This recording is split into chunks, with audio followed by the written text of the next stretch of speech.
வணக்கம். நான் உங்கள் அன்பான சயின்டிஃபிக் வேதிக் அஸ்ட்ராலஜர் அஸ்ட்ரோரஞ்சி பேசுகிறேன். நல்லது நினைப்போம், நல்லதே நடக்கும். இந்த வீடியோவில் நம்ம என்ன பார்க்க போறோம்னா, ரிஷபராசிக்காரர்களுக்கு 2026 பிப்ரவரி மாதம், அதாவது ஆண்டின் 2வது மாதமாகிய பிப்ரவரி எத்தகைய ஒரு மாதமாக, பலாபலன்கள் நிறைந்த ஒரு மாதமாக ரிஷபராசிக்காரராக உங்களுக்கு இருக்க போகுதுங்கிறது நம்ம பார்க்க போறோம். இது கோச்சார் அமைப்பில் ஆண்டு கிரகம் எப்படி இருக்குது, மாத கிரகங்கள் எப்படி இருக்குங்கிறத கொஞ்சம் பொதுவாக பார்க்குறோம். உண்மையிலேயே உங்களுடைய ஜென்ம ஜாதகத்தில் வரக்கூடிய தசாபுக்தியில் வைத்து தான் துல்லியமாக சொல்ல முடியும். அறிவியல் சார்ந்த ஒளி தத்துவம் மூலமாக, சயின்டிஃபிக் வேதிக் அஸ்ட்ராலஜி மூலமாக இந்த பொது பலன் ரிஷபராசிக்காரர்களுக்கு இந்த பிப்ரவரி மாதம் எப்படி இருக்க போகுதுங்கிறத நம்ம ஆராய்ந்து பார்க்க போகிறோம்.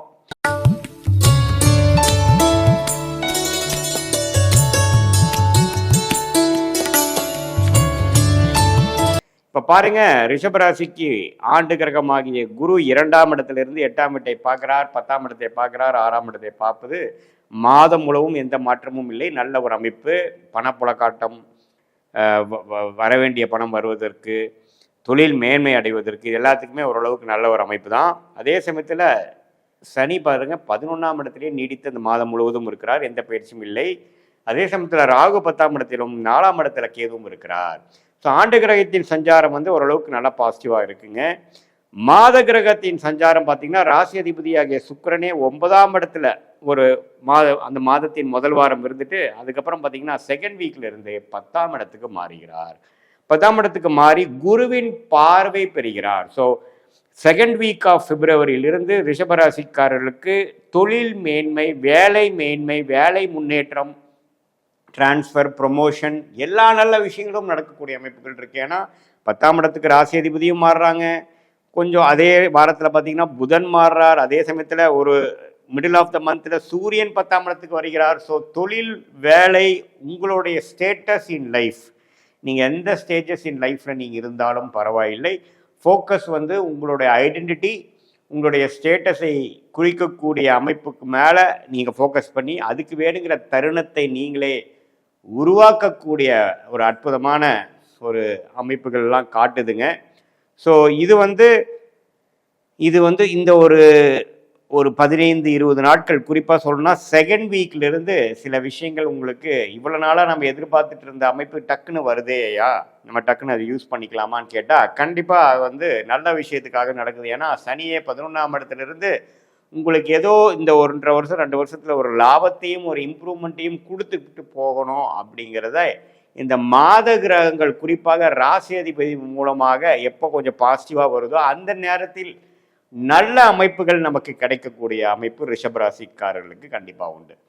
ஸோ சூரியன், செவ்வாய், புதன், சுக்கிரன் எல்லாமே 10ஆம் இடத்துக்கு ராகுவோட சேர்ந்திருந்தாலும் குருவின் பார்வை அந்த தோஷ நிவர்த்தியை கொடுக்குறார். கொஞ்சம் டென்ஷன்ஸும் கொஞ்சம் அலைச்சல்கள் இருக்கலாம். பட் இருந்தாலும் வாழ்க்கையில் நாம் நெக்ஸ்ட் லெவல் ஆஃப் இம்ப்ரூவ்மெண்ட், அதாவது அரசு உத்தியோகத்தில் இருக்கிறவங்களுக்கு அவங்க எதிர்பார்த்து கொண்டு இருக்கக்கூடிய ப்ரமோஷன் அண்ட் டிரான்ஸ்ஃபர் அல்லது ஜஸ்ட் ப்ரமோஷன், அதே மாதிரி கார்ப்பரேட் செக்டாரில், ப்ரைவேட் செக்டாரில் இருக்கிறவங்க அவங்க எதிர்பார்க்குற ஒரு ரெகக்னிஷன் கிடைச்சி ஒரு நல்ல இம்ப்ரூவ்மெண்ட், இருக்கிற கம்பெனிலேயே ஒரு இம்ப்ரூவ்மெண்ட் அல்லது வேறு கம்பெனி மாறக்கூடிய அமைப்பு.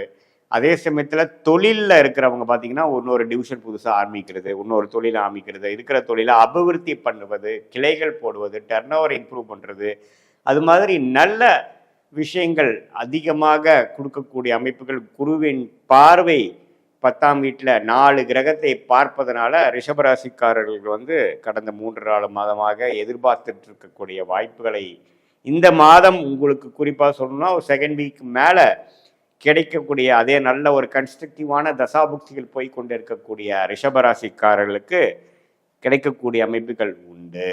ஸோ இந்த அமைப்பை நீங்கள் கண்டிப்பாக யூஸ் பண்ணிக்கலாம். அந்நியர் மூலமாக, வெளிநாடு மூலமாக இம்போர்ட் எக்ஸ்போர்ட் பண்ணிட்டு இருக்கிறவங்களுக்கெல்லாம் நல்ல ஒரு அரிய வாய்ப்பு, ஒரு நல்ல ஒரு பிரேக் த்ரூ, புதுசாக ஏதோ ஒரு நல்ல ஒரு கான்ட்ராக்ட், நல்ல ஒரு ஆப்பர்ச்சுனிட்டி கிடைக்கக்கூடிய அமைப்பு, வெளிநாடு போகக்கூடியவங்களுக்கு நல்ல ஒரு அமைப்பு. அதே சமயத்தில் ஹையர் ஸ்டடீஸ் பண்ணணும்னு நினைக்கிற ரிஷபராசிக்கார மாணவர்களுக்கு நல்ல அவங்களுக்கு கிடைக்க வேண்டிய அட்மிஷன், விசா, அது மாதிரி விஷயங்கள்லாம் கொஞ்சம் கிடைக்கக்கூடிய அமைப்பு. அதே சமயத்தில் இப்போ தான் படித்து முடிச்சுட்டு ஒரு தொழில் அமைக்கக்கூடியவங்களுக்கு டக்குன்னு சில தொழில் அமையக்கூடிய அமைப்பு. இது எல்லாமே ஓரளவுக்கு பாசிட்டிவாக இருக்கக்கூடிய அமைப்பு இருக்குது. அதே மாதிரி இல்லத்தரசிகளுக்கும் சில விஷயங்கள் அவங்க எதிர்பார்க்கக்கூடிய வசதிப்படுத்திக்கிறது, அவங்க அவங்க வீட்டை சில நல்ல விஷயங்கள் நடக்கிறது, வண்டி வாகனத்தில் ஒரு இம்ப்ரூவ்மெண்ட் இருக்கிறது, வசதிப்படுத்திக்கிறது, கோல்டு அது மாதிரி விஷயத்தில் வந்து கொஞ்சம் வாங்குறது, அது மாதிரி நல்ல நல்ல சுப விஷயங்களை கொடுக்கக்கூடிய அமைப்புகள் கண்டிப்பாக ரிஷபராசிக்காரர்களுக்கு உண்டு.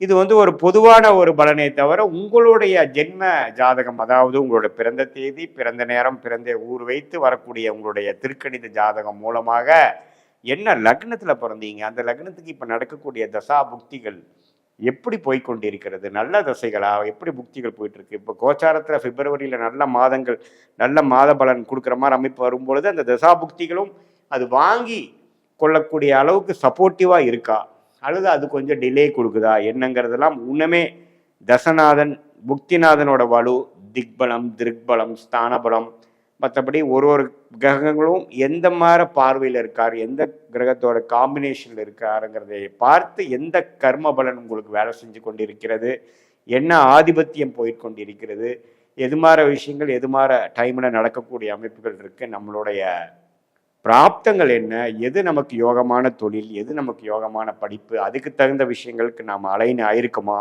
எந்த நேரத்தில் நமக்கு யோகங்கள் வரும், எந்த நேரத்தில் வேகமாக போகலாம், எந்த நேரத்தில் நம்ம கொஞ்சம் கேர்ஃபுல்லாக இருக்கணும் அப்படிங்கிற மாதிரி அமைப்புகள் எல்லாம் தெரிந்து கொண்டு சயின்டிஃபிக் வேதிக் அஸ்ட்ராலஜி முறையில் எதையும் மிகைப்படுத்தாமல் உள்ளது உள்ளவாறு தெரிந்து கொண்டு அதுக்கு தகுந்த மாதிரி வாழ்க்கை பயணம், வாழ்க்கையில் இருக்கக்கூடிய முடிவுகளை நாம் வந்து அந்தந்த நேரத்தில் செய்து கொண்டுவேனால் தேவையற்ற எதிர்நீச்சல் போடுவது, பிரச்சனைக்கு மேல் பிரச்சனையாக போகிறது, ராங் டைரக்ஷனில் போய் மாட்டிக்கிறது, அதே சமயத்தில் தேவையற்ற பண விரயங்கள், தேவையற்ற டைம் வேஸ்ட்டு, சமய விரயங்கள், இது எல்லாத்தையும் நம்ம வந்து அவாய்ட் பண்ணி லைஃப்பை வந்து நம்ம சிம்பிளிஃபை பண்ணி நம்மளுடைய கர்மா தான் நடக்குது, நம்ம கையில் எதுவும் இல்லைங்கிற ஒரு அமைப்பு தெரிந்து அந்தந்த நேரத்தில் அதுக்கு தகுந்த மாதிரி முயற்சிகளை நாம் செய்து கொண்டு நம்மளோட கரெக்டான ரோல் பிளேயிங் நம்ம செய்வேவானால் தேவையற்ற, அதாவது நமக்கு எது எது விஷயங்கள் வராதோ, எந்த படிப்பு நமக்கு நல்ல ஒரு யோகமான படிப்பாக இல்லையோ,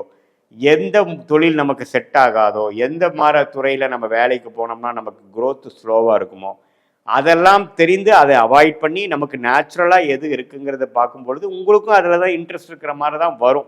உங்களுக்கு அவயோக திசை போகிறப்ப தான் உங்களுக்கு கன்ஃபியூஷன் ஆகுமே ஒழிய, ஓரளவுக்கு நார்மல் யோகமான திசைகள் போகும்பொழுது உங்களுக்கு எதில் நீங்கள் ஷைன் பண்ணுவீங்கிறது உங்களுக்கே தெரியும். அதை நம்ம ஜாதகத்தில் சொல்லி டபுள் கன்ஃபர்மேஷன் பண்ணி அந்தந்த நேரத்தில் அந்தந்த முடிவுகளை, அதாவது அபிவிருத்தி பண்ணக்கூடிய விஷயமா இருந்தாலும் சரி, வேலை மாற்றமாக இருந்தாலும் சரி, திருமண விஷயமா இருந்தாலும் சரி, குழந்தை பேரு விஷயமா இருந்தாலும் சரி, உடல்நல கோளாறு விஷயங்கள் எப்போ நமக்கு சரியாகும், எது மாதிரி விஷயங்கள் நம்ம போய்க்கணும், நம்மளுடைய வாழ்வாதாரம் வந்து தொழிலா, வேலையா, அல்லது வெளிநாடா, அரசு சார்ந்த விஷயமா, எது அப்படிங்கிறதெல்லாம் தெரிந்து அதுக்கு தகுந்த மாதிரி நம்மளுடைய வாழ்க்கையை அமைத்து கொண்டு ஆனால் வாழ்க்கையில் எளிதில் வெற்றி பெற்று நம்ம நிம்மதியான ஒரு வாழ்க்கையை வாழ முடியும் என்று சொல்ல விரும்புகிறேன். மீண்டும் மற்றொரு காணொலியில் சந்திப்போம். நன்றி, வணக்கம்.